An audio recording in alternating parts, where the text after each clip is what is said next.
Chicos, muy buenos días.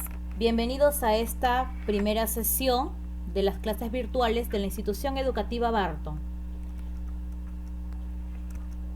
Quien les habla es la profesora Carolina Alcántara, que está a cargo del curso de comunicación. El día de hoy hablaremos sobre el lenguaje. Hablaremos sobre su definición, las características y las funciones del lenguaje. Primero, el lenguaje es una facultad única del ser humano. Solo él es capaz de desarrollar el lenguaje.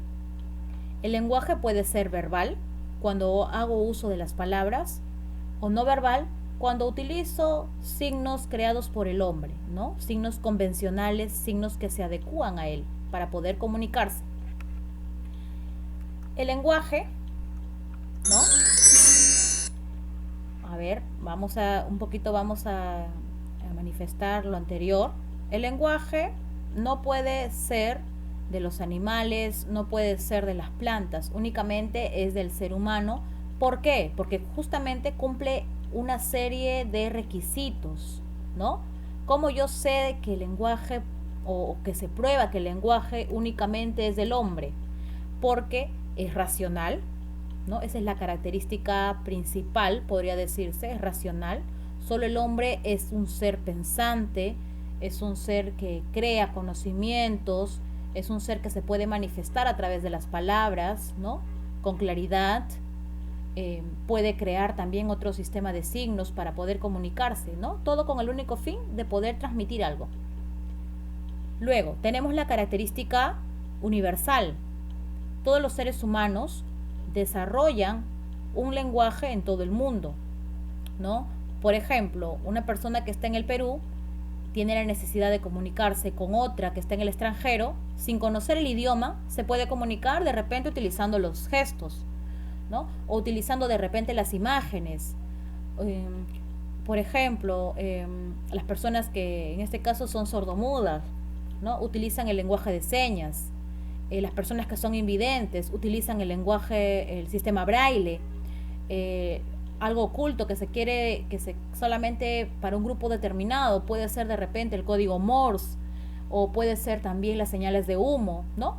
Todas estas formas de comunicación son universales, ¿no? Muchas de ellas. Por ejemplo, el código Morse lo conoce toda la población en el mundo. El sistema braille igual, las personas invidentes, ha sido desarrollado especialmente para ellas. Entonces, el lenguaje lo que busca es que todos puedan comunicarse y que no exista barreras.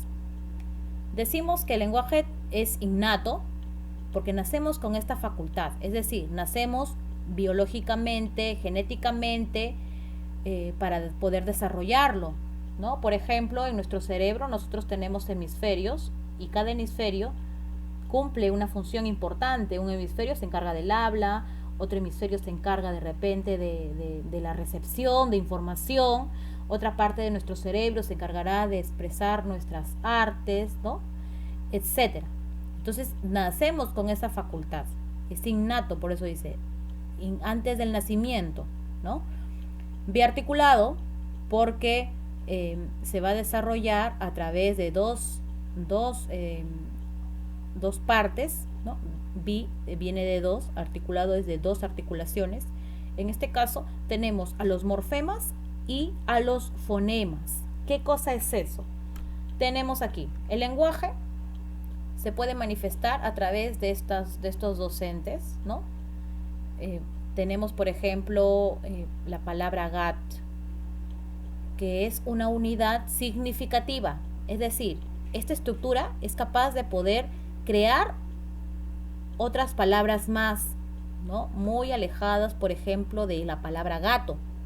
Puede ser de repente la palabra gatos, la palabra gatas, gato, gata o gatos nuevamente, ¿no? Entonces vemos que esta estructura posee un significado, ¿ya? Es como una familia de palabras, forma familia de palabras, mejor dicho.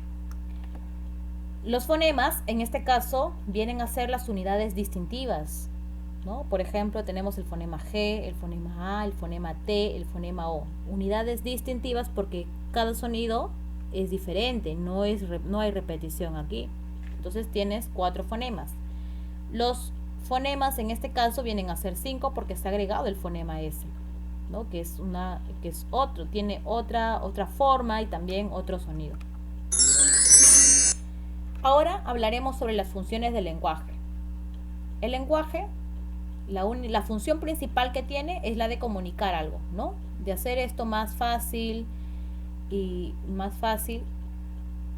Entonces diremos que el lenguaje tiene la función principal de comunicar. Lo que se quiere comunicar cumple las siguientes funciones. Cada función del lenguaje, ¿sí?, se manifiesta a través de un elemento de la comunicación.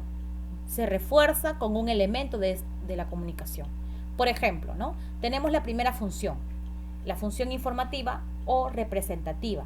Esta función, ¿sí?, se relaciona con el contexto, se relaciona con la realidad. Dice, en esa función están todo tipo de comunicación dedicada únicamente a informar sobre un contexto, ¿no?, sobre una realidad, sobre algo que se percibe diariamente, un acontecer diario, algo cotidiano. Por ejemplo, ¿no?, una noticia. Cuando el presidente manifiesta se ampliará el estado de emergencia en todo el país, es una noticia, nos da a conocer algo real, ¿no? O un hecho real también acá tenemos Claudia come un helado de fresa, o de repente cuando decimos el presidente visitó el Hospital Naval del Callao, o de repente el profesor imparte clases de matemática, o de repente mencionamos aquí mi amiga Lucía se compró un vestido en Gamarra. O sea, yo informo sobre una realidad, sobre un contexto, ¿no? Entonces se relaciona con el elemento contexto. Ahora, la siguiente función es la función expresiva o emotiva. Aquí el protagonista es el emisor. ¿Por qué? Porque es él quien va a dar a conocer al resto su sentir. Es él quien se va a manifestar de diferentes formas, como puede ser para expresar tristeza, alegría, gusto, disgusto, cansancio, etc. Por ejemplo, el emisor es el que dice, te quiero tanto, ¿no? Esto nace de él, un emisor es el que comienza, un receptor es el que va a oír. Gol, ¿no? De repente estamos en un estadio y por ahí alguien grita gol, él es el que inicia y hace que toda la gente pues voltee a verlo, es el emisor el que inicia todo esto. Auxilio, ahí es una señal, ¿no? Y todos están a la expectativa de lo que necesita. Es una señal de desagrado de repente, ¿no?, que le nace al emisor. Qué hermoso, igual, es una apreciación que puede hacer sobre algo o alguien. La tercera función es la función apelativa o conativa. En esta función, el receptor va a cumplir un papel muy importante. ¿Por qué? En esta función, el emisor busca generar un cambio de actitud en el receptor, ¿sí? Pero dice el emisor busca generar un cambio de actitud en el receptor. Claro, el receptor es el que se va a ver perjudicado por la petición de este emisor, ¿no? Entonces el peso aquí recae en el emisor, en el receptor, que va a ser el encargado de obedecer, ¿no?, lo que le pide ese emisor. Por ejemplo, un emisor manifiesta apúrate, pero esa orden ¿a quién recae? A un receptor. Entonces es él el que va a cambiar su actitud, su manera de pensar, su manera de sentir, etc.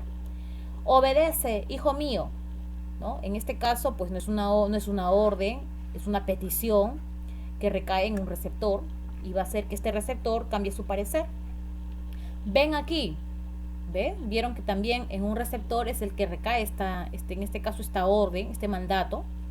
Él se va a ver en la necesidad de cambiar su actitud. Ayúdame por favor, igualmente, ¿no? Va a hacer que de repente el receptor escuche este pedido y haga algo al respecto. Entonces, la función apelativa recae en el receptor.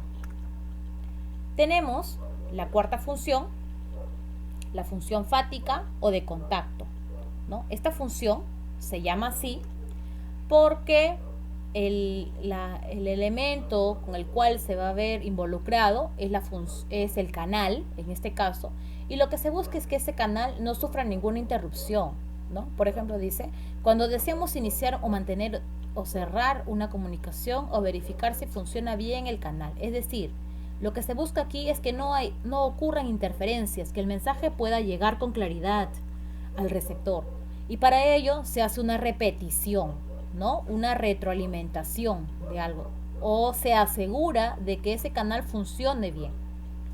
Puedes que ese teléfono funcione bien, que ese televisor funcione bien, o ese micrófono funcione bien de repente, ¿no? Para ello se emplea el 1, 2, 3 probando, ¿no? 1, 2, 3 probando, está certificándose, está asegurándose de que ese micrófono funcione bien. Paco, está llamando, hace un llamado en este caso doble, para asegurarse de que realmente se ha escuchado, ¿no? El canal, en este caso las palabras, la voz, eh, me sirve aquí. ¿Me escuchas? ¿Estás ahí? Hay una repetición justamente porque quiere escuchar una respuesta y poder manifestarse. Luego, ¿me escuchas?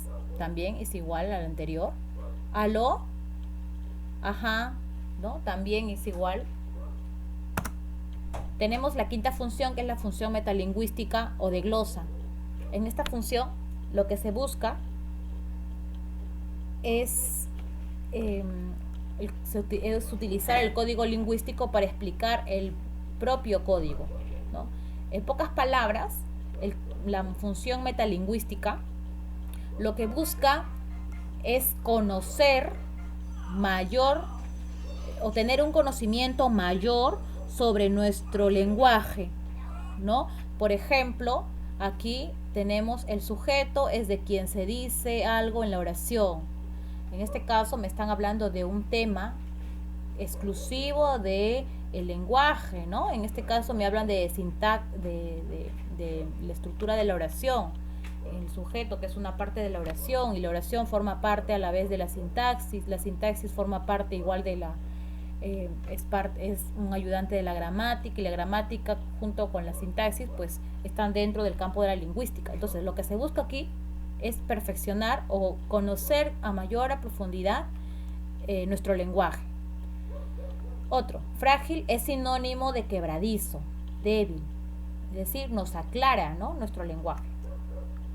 Finalmente tenemos la función estética o poética, llamada así porque las palabras tienen belleza, ¿no? Lo que se busca aquí es llamar la atención a través de las palabras, utilizando las palabras bonitas, llamar la atención del receptor de repente. Y el elemento que se relaciona aquí justamente es el mensaje, ¿no? El mensaje que va a elaborarse con belleza. Dice, para que tú me oigas, mis palabras se adelgazan como huellas de gaviotas en la playa, ¿no? Notan cierta belleza, cierta estética en este pequeño texto, ¿no? Cuyo autor es Pablo Neruda. Lo que se busca es atraer la atención de ese receptor, ¿no? Que este mensaje es un mensaje estético, es un mensaje poético. Puede escribir los versos más tristes esta noche, ¿no? Por ejemplo, es un verso que está plagado de belleza, que también corresponde al escritor Pablo Neruda, ¿no? Entonces, en la función estética prevalecen todas las creaciones artísticas que poseen belleza. Muy bien, esa fue la presentación de la clase del día de hoy. Espero que hayan comprendido el tema y cualquier duda me hagan llegar a través de los diferentes medios, como pueden ser el Facebook, el WhatsApp o simplemente utilizando esta plataforma. Nos vemos, chicos, cuídense mucho.